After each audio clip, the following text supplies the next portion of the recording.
Welcome to Shegus Patient. Hi dears, അസ്സാം വലൈക്കും, നമസ്കാരം. Welcome to Shegu's passion. ഇന്ന് ഞാൻ വന്നിട്ടുള്ളത് ഒരു ലഞ്ചിൻ്റെ പ്രിപ്പറേഷനായിട്ടാണ്. പിന്നെ ഒരു വത്തക്ക ജ്യൂസും ഇട്ടിട്ടുണ്ട്. വത്തയ്ക്കാന്നോ തണ്ണിമത്തൻ എന്നൊക്കെ പറയാം, ഞങ്ങളുടെ ഇവിടെ തണ്ണിമത്തൻ എന്നാണ് പറയാം. അപ്പോൾ തണ്ണിമത്തൻ ഷേക്കാണ് ഇട്ടേക്കുന്നത്. അപ്പോൾ എൻ്റെ ചാനൽ ആദ്യമായിട്ട് കാണുന്നവരാണെങ്കിൽ ഒന്ന് സബ്സ്ക്രൈബ് ചെയ്തിട്ട് കൂടെ കാണുന്ന ആ ബെല്ലൈക്കൺ കൂടി ഒന്ന് ഇനാബിൾ ചെയ്യണം. അതിൽ ഓൾ എന്ന് തന്നെ ഇനാബിൾ ചെയ്യുമ്പോൾ ഞാനിടുന്ന വീഡിയോസിൻ്റെ നോട്ടിഫിക്കേഷൻ നിങ്ങൾക്ക് ആദ്യം തന്നെ കിട്ടും കേട്ടോ. അപ്പോൾ നമുക്ക് കറികളൊക്കെ ഒന്ന് തയ്യാറാക്കാൻ തുടങ്ങാം. നല്ല നാടൻ കറികളാണ് കേട്ടോ. ഞാനിവിടെ എടുത്തേക്കുന്നത് വെള്ളരിക്കയാണ്. വെള്ളരിക്ക ഒരു ഹാഫ് വെള്ളരിക്കയാണ് എടുത്തേക്കുന്നത്.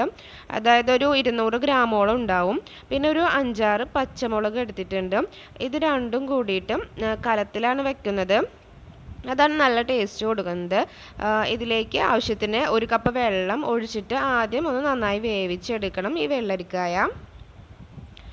അപ്പോൾ ഇതിലേക്ക് പിന്നെ പൊടികൾ ആഡ് ചെയ്ത് കൊടുക്കണം. അതായത് മഞ്ഞൾപ്പൊടി 1/2 ടീസ്പൂൺ എടുത്തിട്ടുണ്ട്. പിന്നെ മുളക് പൊടിയും അത് 1 ടീസ്പൂണാണ് എടുത്തേക്കുന്നത്. പിന്നെ ആവശ്യത്തിന് ഈ വെള്ളരിക്കായൊക്കെ ഒന്ന് വെന്ത് കിട്ടാൻ ആവശ്യമായിട്ടുള്ള ഉപ്പും കൂടി ആഡ് ചെയ്തിട്ട് ഉപ്പും കൂടി ഇട്ടതിന് ശേഷം ഇനി നമുക്കിത് അടച്ച് വെച്ചിട്ട് വേവിച്ചെടുക്കാം.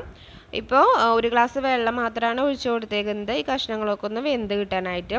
പിന്നെ ഇതിലേക്ക് നമ്മൾ ആഡ് ചെയ്ത് കൊടുക്കുന്നത് തേങ്ങാപ്പാലാണ്. സാധാരണ നമ്മൾ തേങ്ങ അരച്ചിട്ടൊക്കെയാണല്ലോ വെക്കുക. അപ്പോൾ ഇത് ഞാനിപ്പോൾ തേങ്ങാപ്പാലിലാണ് വെക്കുന്നത്. അതിനായിട്ട് ഒരു വലിയ തേങ്ങയുടെ ഹാഫ് ഭാഗമാണ് എടുത്തേക്കുന്നത്. ഒരു തേങ്ങയാണ് എടുത്തേക്കുന്നത്. അതിലേക്ക് 1 ടീസ്പൂണോളം വലിയ ജീരകം ഇട്ട് കൊടുത്തിട്ടുണ്ട്. ഒരു 2-3 ചുവന്നുള്ളിയും കൂടി ഇട്ടിട്ട് ഒന്ന് തേങ്ങാപ്പാൽ എടുത്തേക്കാണ്. 1 കപ്പോളം തേങ്ങാപ്പാൽ കിട്ടിയിട്ടുണ്ട്. ഒരു ഗ്ലാസ്സിൽ 1 ഗ്ലാസ് തേങ്ങാപ്പാൽ കിട്ടിയിട്ടുണ്ട്. അത് ഇതിലേക്ക് കഷ്ണങ്ങളെല്ലാം വെന്തതിന് ശേഷം ഒഴിച്ചു കൊടുക്കാം. എന്നിട്ട് ഒന്ന് തിളപ്പിച്ചെടുക്കാം. ഒരുപാട് തിളച്ച് മറിയൊന്നും വേണ്ട, ആവശ്യത്തിനൊന്ന് തിളച്ച് കിട്ടിയാൽ മതി. പിന്നെ ഇതിലേക്ക് ആഡ് ചെയ്ത് കൊടുക്കേണ്ടത് തൈരാണ്. നല്ല കട്ട തൈരാണ്, നാടൻ തൈരാണ്. ഇത് മിക്സിയിലൊന്ന് അടിച്ചതിന് ശേഷം കട്ടകളൊക്കെ ഒന്ന് ഉടച്ചിട്ട് ഇതും കൂടി ആഡ് ചെയ്ത് കൊടുക്കാം. എന്നിട്ടൊന്ന് തിളപ്പിച്ചെടുക്കാം. നന്നായി തിളച്ച് പോവണ്ട, അപ്പോൾ തൈര് പിരിയാനായിട്ട് ചാൻസ് ഉണ്ടാവും. തിളച്ചതിന് ശേഷം പിന്നെ നമുക്കിതിലേക്ക് കടുക് തൂമിച്ച് കൊടുക്കാം. വെളിച്ചെണ്ണ ചൂടാക്കിയിട്ട് ചട്ടിയിൽ വെളിച്ചെണ്ണ ചൂടാക്കുക. 2 ടീസ്പൂൺ വെളിച്ചെണ്ണയോളം ഒഴിച്ചു കൊടുത്തിട്ടുണ്ട്. എന്നിട്ട് കടുക് 1/2 ടീസ്പൂൺ കടുകും 1/2 ടീസ്പൂൺ ഉലുവയും കൂടി പൊട്ടിച്ചതിന് ശേഷം ഒരു 2-3 വറ്റൽ മുളക് കൂടിയും ഇട്ട് കൊടുക്കാം. പിന്നെ വേപ്പില കൂടി ഇട്ട് കൊടുത്തതിന് ശേഷം നമുക്കത് താളിച്ചെടുക്കാം. കറിയിലേക്ക് ഒഴിച്ചു കൊടുക്കാം. എന്നിട്ട് നല്ല ടേസ്റ്റാണ് ഈ കറി. ഈ രീതിയിൽ തയ്യാറാക്കിയിട്ടില്ലെങ്കിൽ ഒന്ന് ട്രൈ ചെയ്ത് നോക്കൂ കേട്ടോ. തേങ്ങ അരച്ചിട്ടൊക്കെയാണല്ലോ എപ്പോഴും നമ്മൾ വെക്കുക. ഈ തേങ്ങാപ്പാലിലൊന്ന് വെച്ച് നോക്കി നോക്കൂ, നല്ല ടേസ്റ്റാണ് ഈ കറിക്ക്. പിന്നെ നമ്മളൊരു മെഴുക്കുപുരട്ടി കൂടി ഉണ്ടാക്കുന്നുണ്ട്. ഞങ്ങളുടെ ഇവിടെ ഉപ്പേരി എന്നൊക്കെ പറയും. ചേന കൊണ്ടാണ് ചെയ്യുന്നത്. ഇത് നല്ല ടേസ്റ്റാണ് കേട്ടോ. ചേന വേവിച്ചെടുക്കുന്നത് 200 ഗ്രാമോളം ചേന ചെറുതായി നുറുക്കിയിട്ട് ഞാനൊരു പാത്രത്തിലേക്ക് ഇട്ടിട്ടുണ്ട്. അതിലേക്ക് തേങ്ങാപ്പാലാണ്, 1 ഗ്ലാസ് തേങ്ങാപ്പാലാണ് എടുത്തേക്കുന്നത്. ഈ തേങ്ങാപ്പാലിലാണ് ചേന വേവേണ്ടത്. നല്ല ടേസ്റ്റാണ് ഇത് കഴിക്കാനായിട്ട്. നമുക്ക് വെറുതെ കഴിച്ചുകൊണ്ടിരിക്കാനായിട്ട് തോന്നും, അത്രയ്ക്ക് ടേസ്റ്റാണ്. ഇനി ചേന വേവാനായിട്ടുള്ള ഉപ്പ് കൂടി ഇട്ട് കൊടുത്തിട്ടുണ്ട്. പിന്നെ 1/4 ടീസ്പൂൺ മഞ്ഞൾപ്പൊടി കൂടിയാണ് ഇട്ട് കൊടുക്കുന്നത്. എന്നിട്ട് ഇതൊന്ന് ഇളക്കി കൊടുത്തതിന് ശേഷം നന്നായി മൂടി വെച്ച് ഒന്ന് വേവിച്ചെടുക്കണം. ഈ തേങ്ങാപ്പാലിൽ ചേന വെന്ത് കിട്ടുമ്പോൾ ഒരു പ്രത്യേക ടേസ്റ്റാണ് കേട്ടോ. എന്തായാലും വിഷു ഒക്കെ വരില്ല, അപ്പോൾ വിഷു സ്പെഷ്യൽ ആയിക്കോട്ടെ ഇന്നത്തെ വിഭവങ്ങൾ.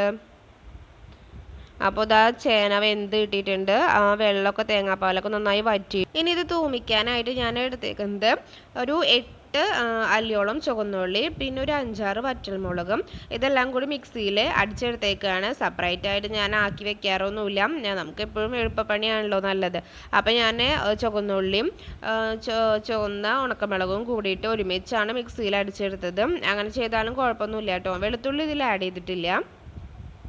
ഇനി ഇത് നേരത്തെ തയ്യാറാക്കിയ ആ പാത്രത്തിലോട്ട് തന്നെ ചേന മാറ്റിയതിന് ശേഷം ആണ് ഞാൻ ഈ ചുവന്നുള്ളി തൂമിച്ചേക്കുന്നത്.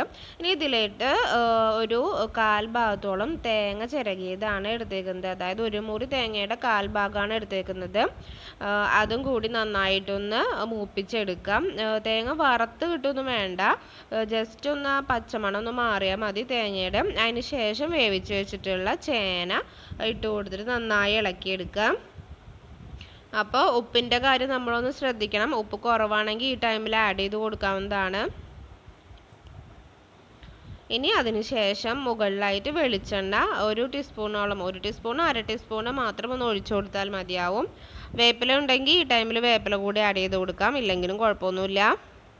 അപ്പോൾ ഇതുകൂടി ഇവിടെ തയ്യാറായിട്ടുണ്ട് കേട്ടോ. അപ്പോൾ ഈ ടൈമിൽ നല്ല ദാഹമൊക്കെ തോന്നിയപ്പോൾ ഞാനൊരു ഷേക്ക് കൂടി തയ്യാറാക്കിയിട്ടുണ്ട്. അപ്പോൾ എല്ലാവർക്കും ഷേക്ക് വേണമെന്ന് പറഞ്ഞു. അപ്പോൾ അത് കാരണം കൊണ്ട് ഇപ്പോൾ ഇവിടെ ഉള്ളത് തണ്ണിമത്തനാണ്. അപ്പോൾ തണ്ണിമത്തൻ വെച്ചിട്ടൊരു ഷേക്ക് ആക്കാമെന്ന് വിചാരിച്ചു.